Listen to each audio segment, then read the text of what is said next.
There is a quiet despair at the heart of every waking moment, an unspoken weight that presses against the chest of every soul who dares to face themselves, even for a fleeting second. And yet, there is no comfort in running, no solace in pretending the world is anything but what it is. The human condition is not an abstraction or a passing phenomenon, but a dark, raw truth that persists beyond all illusion. To see this truth, to look into the abyss with no veil to soften its gaze, is to step onto a path from which there is no return, no escape, and no reprieve.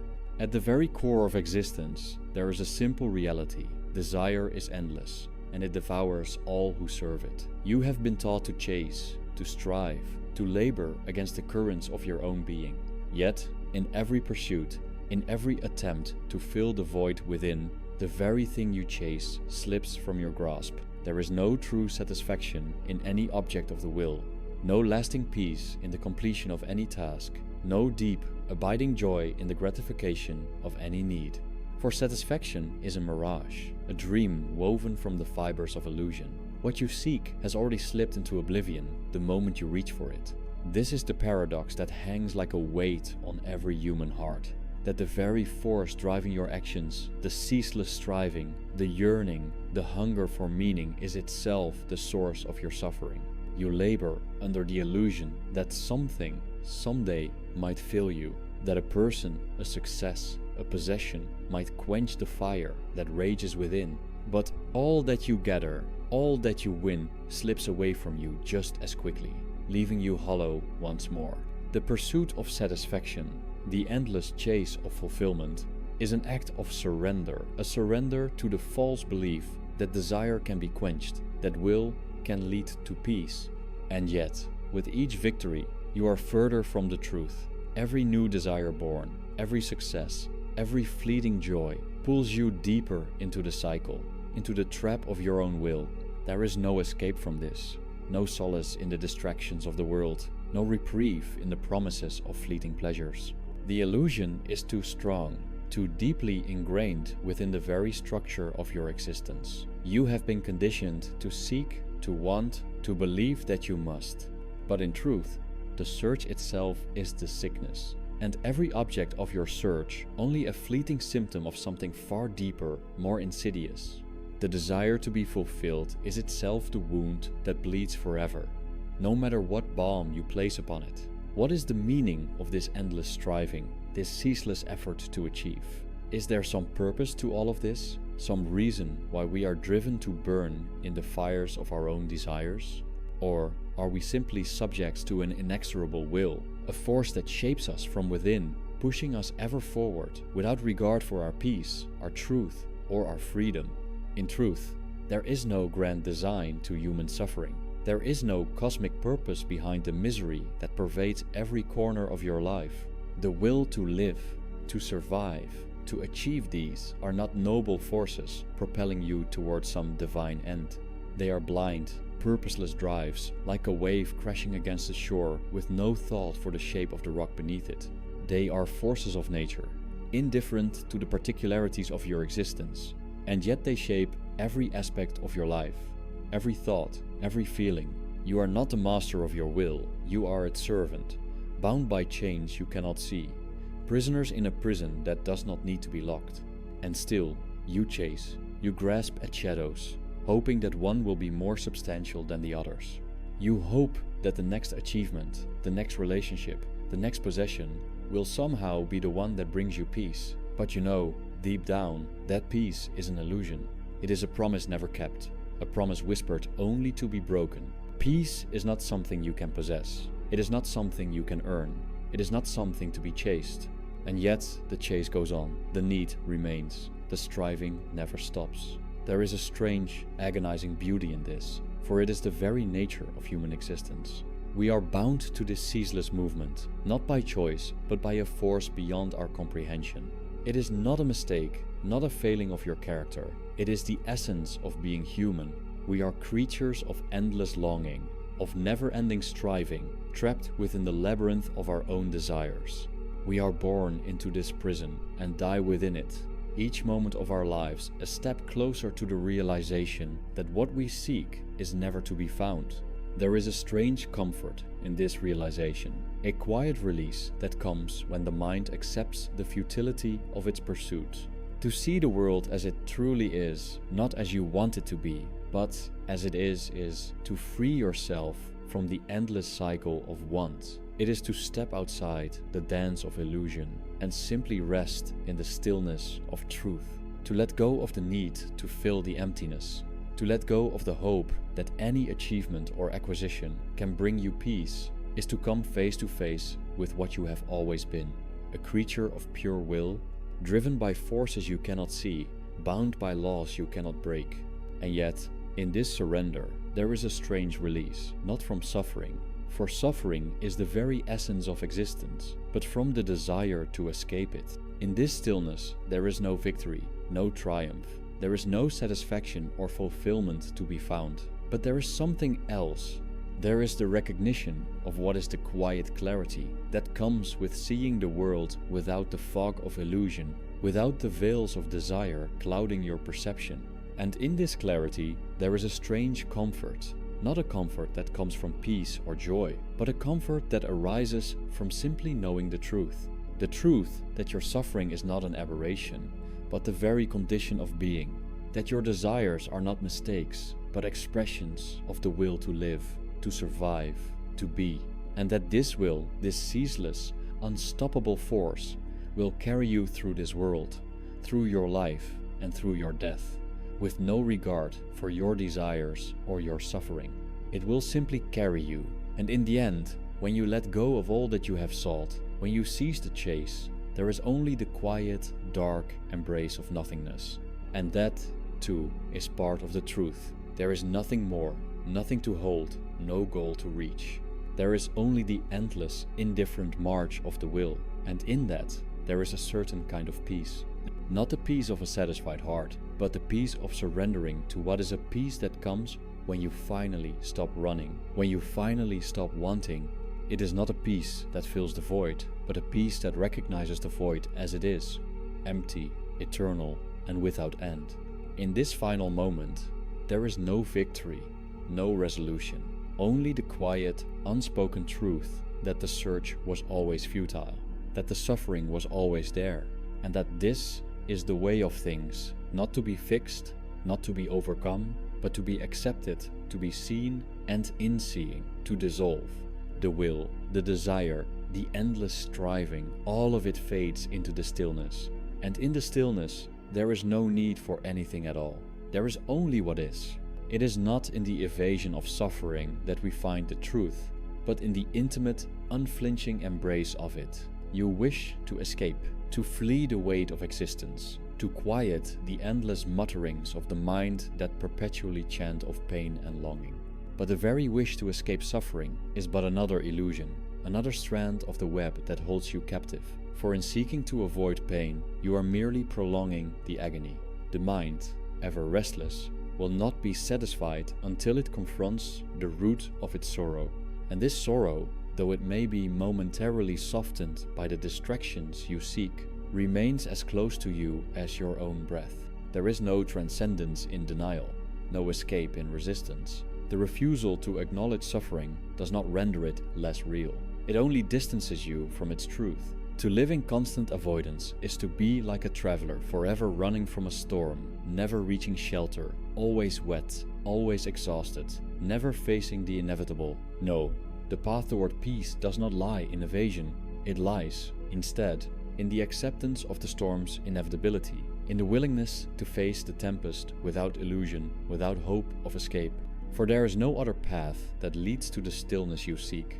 Only through the surrender to suffering itself does one begin to see beyond it, to understand its true nature, and in that understanding find a strange, painful clarity. There is no such thing as life without suffering, no existence untouched by the gnawing hunger of desire, no moment free from the grasp of dissatisfaction. This is not an accidental feature of life, not a temporary curse laid upon the spirit. It is the essence of existence itself. The will to live, the will to want, to strive, is inextricable from suffering. It is not a byproduct, a side effect. It is its very foundation.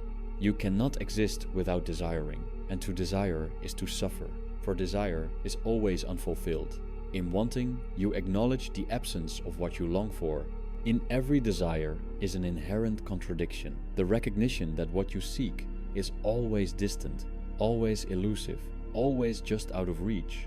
And yet, it is this very desire, this ever-present yearning, that defines your life. You do not live in a vacuum of indifference. You live, instead, as a creature of longing. To desire is to be alive, to be a part of the ceaseless current of life that flows through all things. This flow is not gentle, not kind.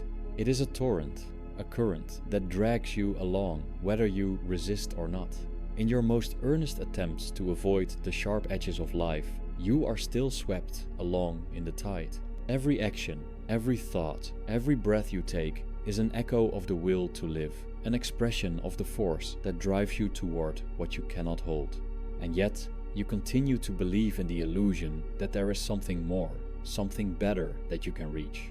You live with the hope, sometimes conscious, sometimes buried deep in your unconscious, that one day the striving will cease, that the moment will come when your desire will be met, when your need will be fulfilled.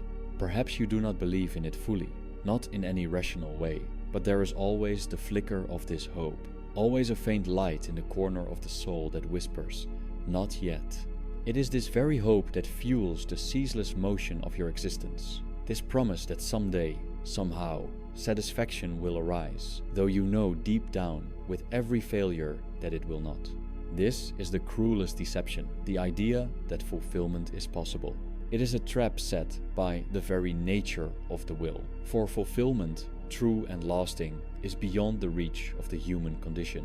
The hope of reaching satisfaction is itself the wellspring of the tension that binds you to life, and yet you cannot rid yourself of it, even when you see it for what it is, a fleeting moment, a passing shadow that vanishes the moment you reach for it. The hunger remains, and in this hunger there is no solace, only more desire, more striving, more suffering.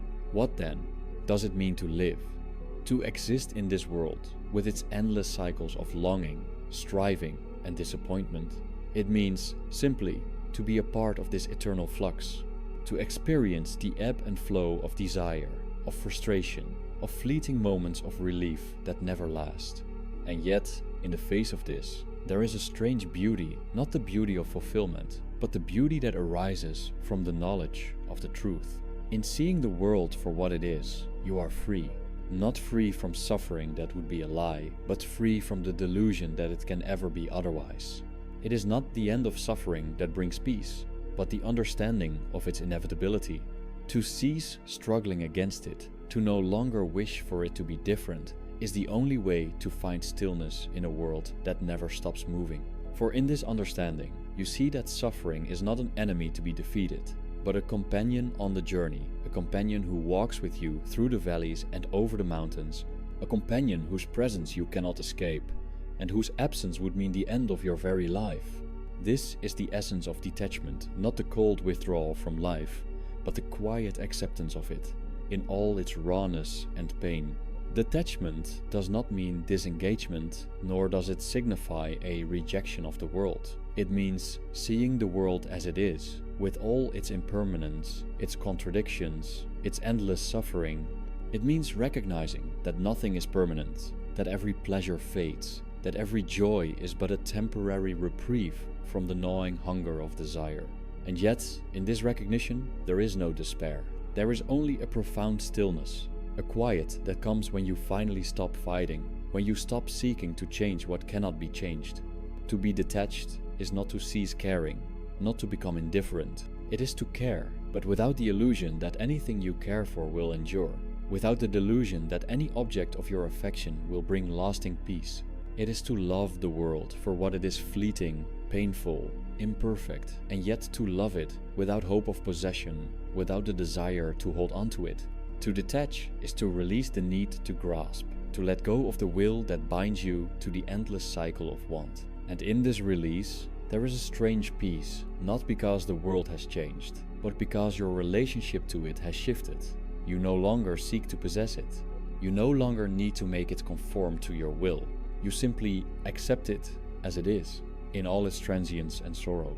In this stillness, there is no triumph, no victory to be had. There is no goal to reach, no ultimate satisfaction to claim.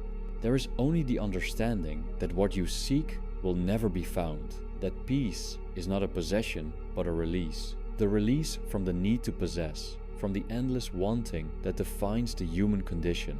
And in that release, you are free. Not free from suffering, but free in suffering, free to simply be.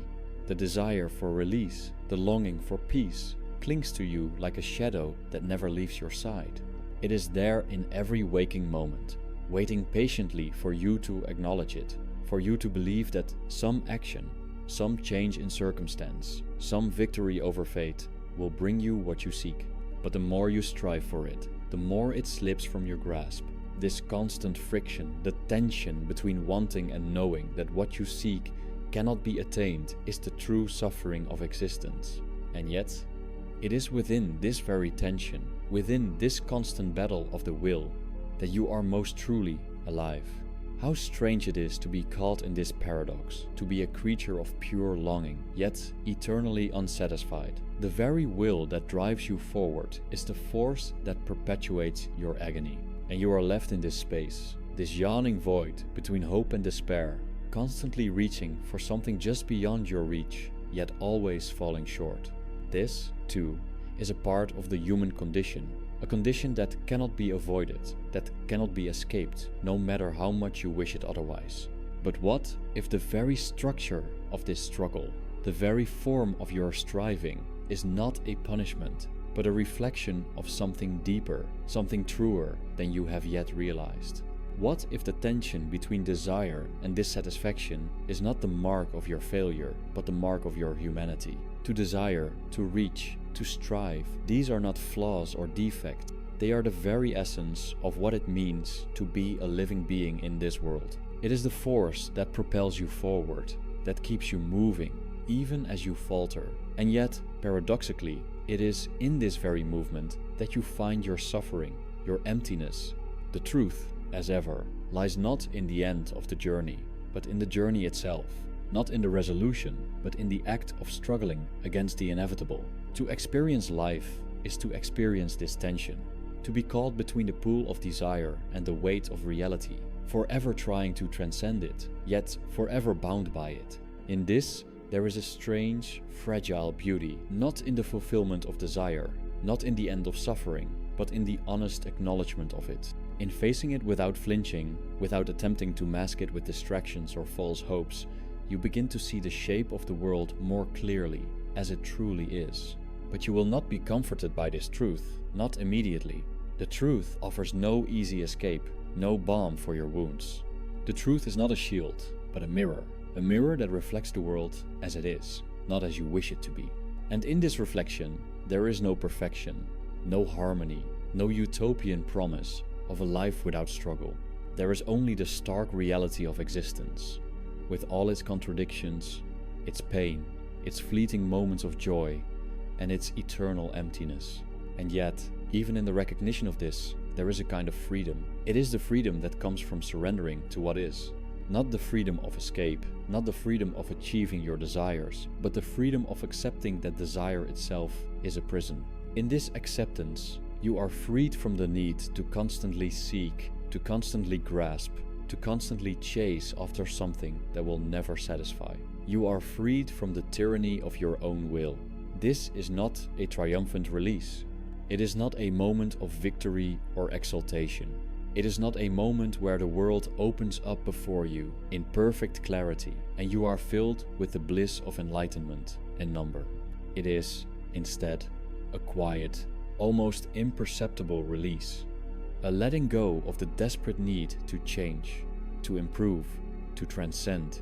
It is the moment when you no longer try to force life into some mold of your own making. When you no longer labor under the illusion that you can shape it to your will. You stop fighting, you stop grasping. And in that cessation of struggle, there is a stillness. But in this stillness, you may wonder, what remains? What is left when the noise of desire fades? When the relentless striving of the will falls silent? Is there not an abyss that opens before you? An emptiness that threatens to swallow you whole? Is not all of life defined by that very emptiness, the constant ache of something missing, something unattainable, something lost? And yet, even in this emptiness, there is something paradoxically full. There is no longer a need to fill the space. There is no longer a need to run towards something or away from something. There is only the space itself, vast, dark, and silent. And within it, there is room to simply be. For once you have seen through the veil, once you have realized that the search for fulfillment is an endless chase, once you understand that peace is not something to be found, but something to be surrendered to, the nature of your existence changes. You are no longer trying to escape it. You are no longer trying to transcend it. You are simply here, in this moment, in this world, without the need to make it into something else.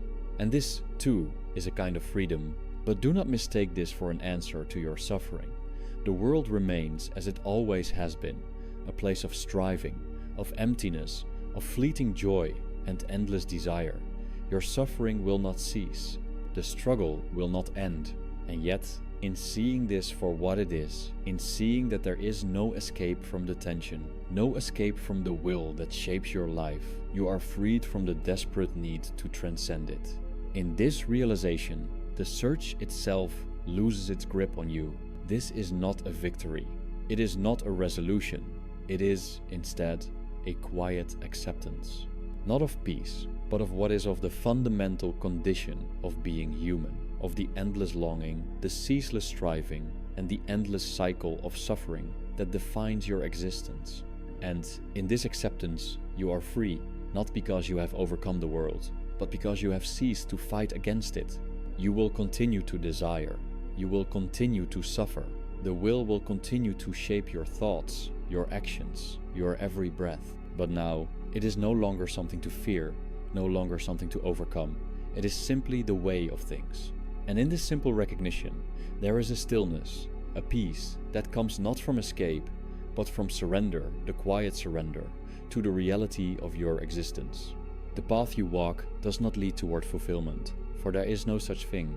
It leads only toward acceptance, toward the understanding that there is no final resolution, no ultimate release, no lasting satisfaction, only the endless unfolding of desire and suffering, and the quiet acceptance of it all. And in this acceptance, there is a strange peace, not the peace of the fulfilled will, but the peace of the will that has ceased to seek.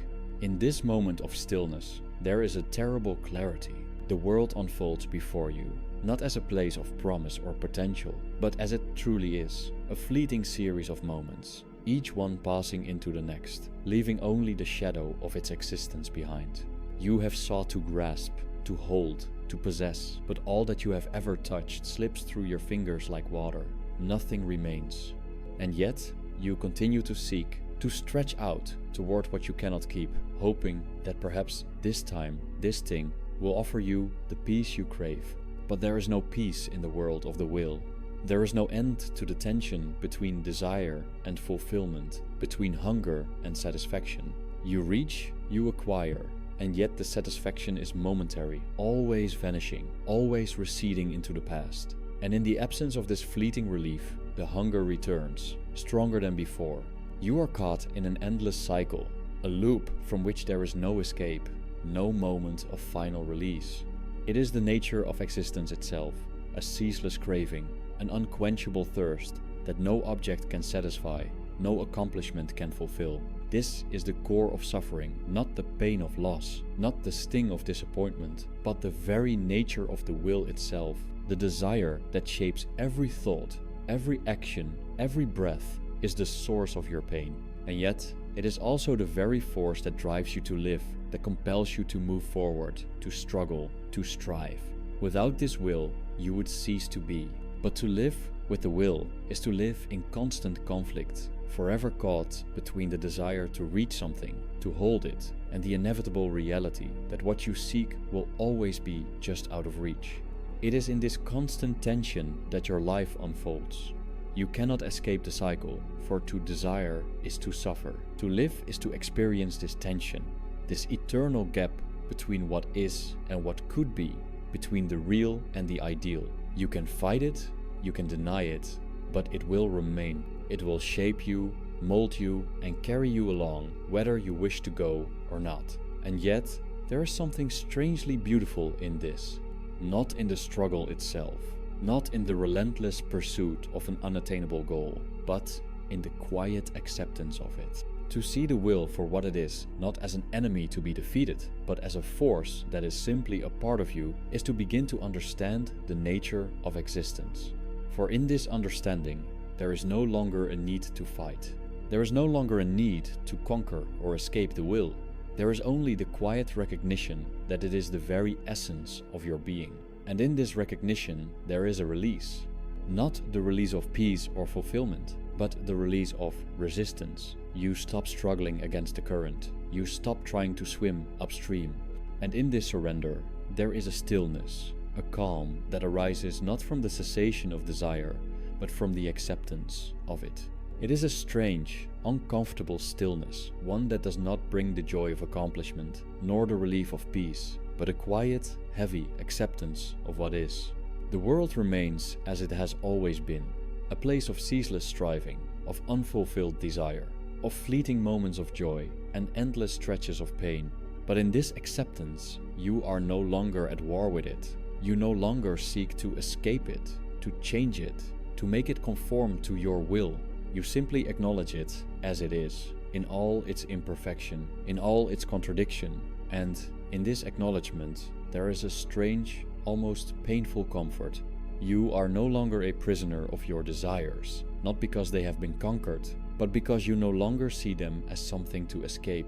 They are simply there, as a part of your existence, as a part of the will that drives you. And in this recognition, there is freedom not from the will, but from the need to transcend it, not from suffering, but from the desire to avoid it.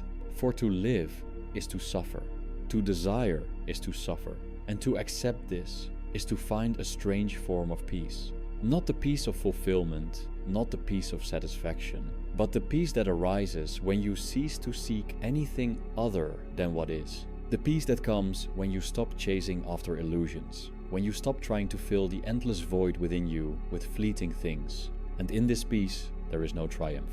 There is no moment of victory. There is no great revelation, no sudden enlightenment. There is only the quiet stillness of acceptance, the profound and unsettling realization that you need nothing more than what is already here. The will continues, the desires persist, and the suffering remains. But you no longer seek to change it. You no longer seek to escape it. And in that, there is freedom. Not the freedom from suffering, but the freedom of seeing suffering for what it is, an inescapable part of existence. There is nothing more to seek, nothing more to strive for. There is only the recognition of what has always been the endless dance of desire and fulfillment, the endless cycle of suffering and release, the endless ebb and flow of life. You are part of this cycle, caught within it, shaped by it. And yet, in seeing it for what it is, in no longer resisting it, there is a strange, quiet peace. Not the peace of fulfillment, but the peace of acceptance. The peace that comes when you no longer wish for the world to be anything other than what it is. In the end, there is nothing left to desire. There is only the recognition of the truth that you will continue to desire, continue to strive, and continue to suffer. But this is not something to be fixed or overcome. It is simply the nature of existence. And in this simple truth, there is no need for anything more. No need for peace, no need for fulfillment, no need for escape.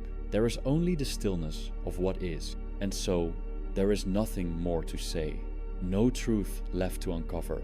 No illusion left to dispel. You have reached the still point, the quiet at the heart of the storm, where all things move and yet remain unmovable. There is only the recognition that life, in all its striving, in all its pain, in all its fleeting pleasures, is what it is, and nothing more.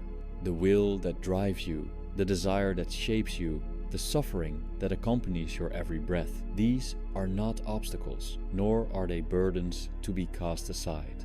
They are simply the expression of existence itself, a rhythm you cannot escape, a song that plays endlessly, even as you try to silence it. In this surrender, you are not defeated, Nor are you freed. You simply are.